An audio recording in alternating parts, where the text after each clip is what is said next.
Ready to explore and reveal? Dive into today's question and uncover the answers together. Step 1. Clean the microscope's lens with lens paper. Step 2.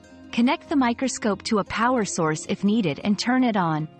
Step 3. Place the slide on the stage securely. Step 4. Use the coarse focus knob to get a general focus. Step 5. Adjust the diaphragm for proper light.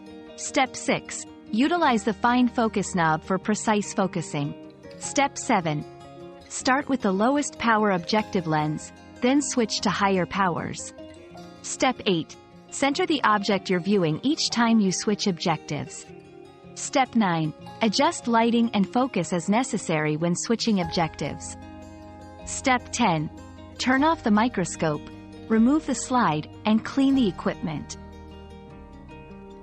Another mystery solved, but many more await. Keep up with our daily discoveries by subscribing and turning on notifications.